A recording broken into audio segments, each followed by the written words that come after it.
Hi, welcome to Fairy Fox Design. I'm Lara Pennock, and today I get to show you how to paint the perfect teardrop.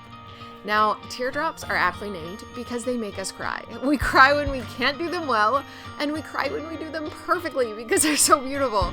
These things, they are everywhere, and so it's essential that we give them the time and energy it takes to learn to do them well. Not every teardrop looks the same. As you can see, in some designs we have big swoopy teardrops, and in other ones we want nice little tiny petite teardrops. So there are 5 questions you want to ask any teardrop you're painting. The first is, how long do you want to be? We want to know the length of the teardrop. And this isn't something that you're really gonna map out, but you can when you're practicing. It's going to start at its thickest point with a nice round tip, and then it's gonna come down to that nice thin point. The fun thing about teardrops is we can touch it up if we don't like how it goes first on, but we wanna know the length of the teardrop, so from there to there. The next thing we wanna know is we want to ask the question, how wide is this teardrop gonna be? Sometimes when we're painting teardrops, we want really thin, wispy teardrops. And other times, we wanna put on the full power of that round brush and get a nice chunky teardrop. The next one is, do we have a bend? There's a lot of bend we can do to a teardrop too. We can do a teardrop that has no bend at all, just like that. We can do a teardrop that has just a little bit of a bend, like that. Or we can do a teardrop that full on almost wants to go curl swirl on us, okay? Next, we want to know, is this teardrop an up drop or a down drop? If it's a down drop, we start thin, and as we go towards the end of our drop, we lay the brush down and pick it up, and there we go. An up drop is where we're gonna go thick, and then as we go, we twirl the brush to pick up. I find that sometimes I like one way and sometimes I like the other.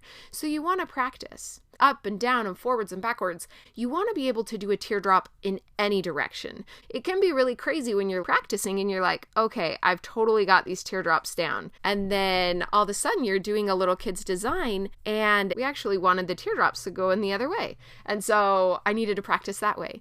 And the last one is the size. If we're looking for really little petite teardrops, we need to be able to paint them with just the tip of your brush. Then it's beautiful. And then we add a couple dots and all of a sudden we have this gorgeous little earring or something. But then sometimes we're going for noise.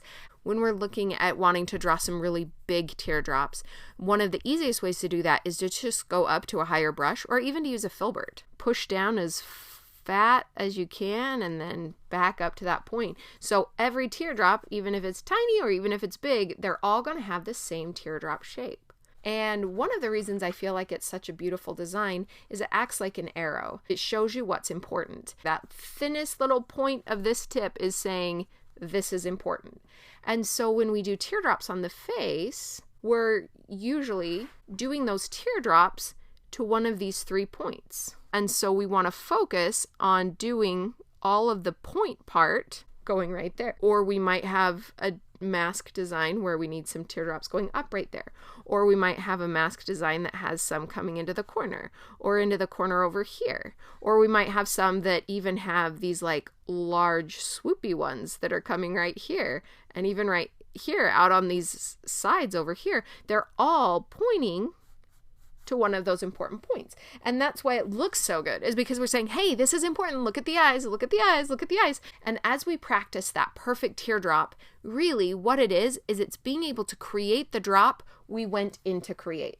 And here are a few of the things to be able to do the teardrop you want. Make sure you have a really good brush.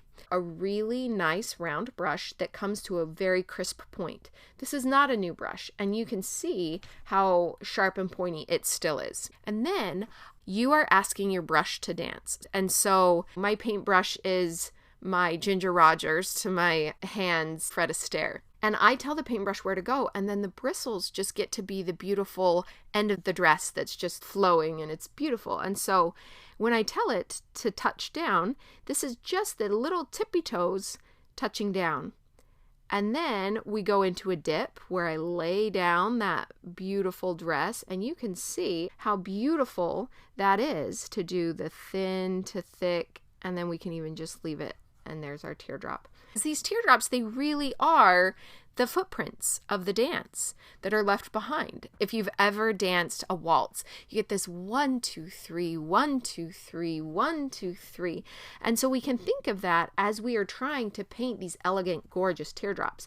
Just like a pretty dress has lots of layers and fluff and frills, a paintbrush is made of tons of bristles. And the way that you load your brush keeps the bristles all in line. And so we can go in one direction and flip the brush and go in the other direction to pick up all of that paint that we need. Or we can even do in a single pull, we can twist the brush. You can see how my fingers are just rolling the brush through the paint, and that gives us a full load. So doing teardrops with a full load is going to help a lot in getting those teardrops to look really nice. As you're using these teardrops in a design, you want to think of what is the shape that I'm trying to fill with these teardrops. Now, I wouldn't paint that shape, but that's the shape I'm looking to create.